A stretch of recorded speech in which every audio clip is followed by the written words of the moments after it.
Ganito gawin nyo, katulad ng ginagawa ko para hindi tayo mahuli, sumunod tayo sa batas. Pero ang lagi nyo isipin, matatakot kayo. Lagi may camera rito, magkakaroon kayo pagkakanin lang sa sarili. Habang nagmamaneho kayo, baka makadisgrasya pa kayo. Yung mga pakisat, papunta na tayo sa area of camp. May reaction ako lang yung mga nagpo-post lagi na may camera rito, may camera doon. Hindi ko naman na kailangan yun, pero naiintindihan ko naman kayo kasi content creator din tayo, kailangan magawa tayo ng content. Pero reaction ako lang naman, hindi naman pinagbubawal lang naman yung content ng mga camera sa headcam. Ano yun, ang layunin nyo kasi is para makaiwas sa huli, makakapag-chase ka at makaka-photoglaggers dyan. Hindi naman natin maiwasan talaga ang huli kung sakasakaling. Pero ang lagi nyo isipin, matatakot kayo. Lagi may camera rito, magkakaroon kayo pagkakanin lang sa sarili. Habang nagmamaneho kayo, makakadisgrasya kayo. Dapat pag nasa kalsada na kayo, lagi nyo baon ang tiwala sa sarili at sunod sa mga batas. Hindi yung iiwasan yung huli. Kasi na umiwas kayo sa huli, mga pag-chista, magkakaroon kayo ng doubt sa sarili. Bigla kayo mag-memitor, bigla kayong diba madisgrasya pa kailangan. Maganda ka naman layunin nyo, may camera ka na dito. May nag-vlog na rito sa tulay na to, may camera. Ayun, marami pa rin dumadaan sa bike lane. Ganito gawin nyo, katulad ng ginagawa ko para hindi tayo mahuli, tayo sa batas. Nice. Dahil tinakda ng gobyerno yan, hindi binigay ang batas, sundin na lang natin para iwas tayo lalo sa aberya. Ayan, may camera dyan, mahalugol pa yung camera rin. May camera yan dyan, bago umakit ng tulay ng C5, ay ng Pasig. Ito, tulay ng ano to. Kitang-kita na tayo rito yung mga pangkista. Kaya marami pa rin sumusuway, bike lane yan eh. Pero makikita nyo yung mga 4 wheels, talagang linya na sila. Meron pa rin iba na kumakat sa yellow line na yan. Pumapasok doon sa mga nagmamadali. So mas piliin na lang natin sumunod sa mga pangkista.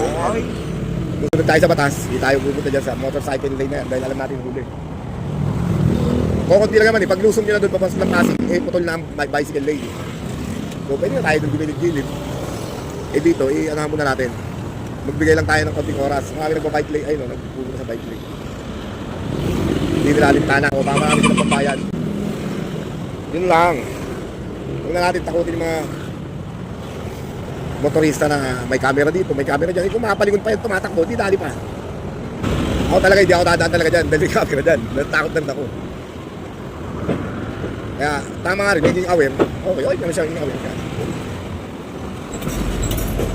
Pero kahit sana kung walang mga ganyang paalala, alam na natin mga motorista, mga riders, ang mga bawal, ang mga hindi bawal.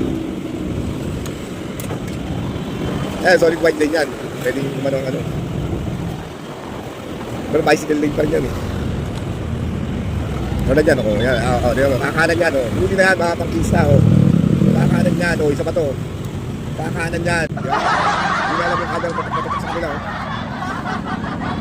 Yun ang bawal. Pag gusto nyo dyan mga pangkista, wala na dyan bicycle lane eh. Matagal nga lang, di ba? Tayo, may tayo matras na. Huwag dito sa ano.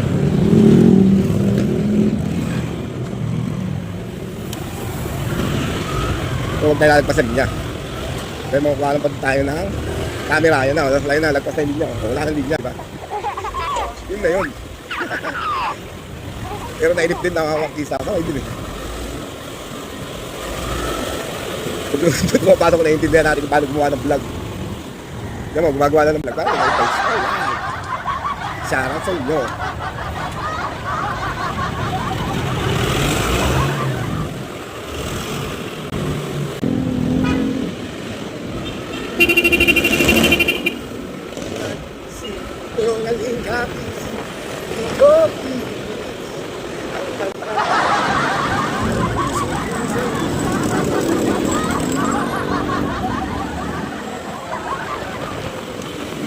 Dito na mga pag-isa may mga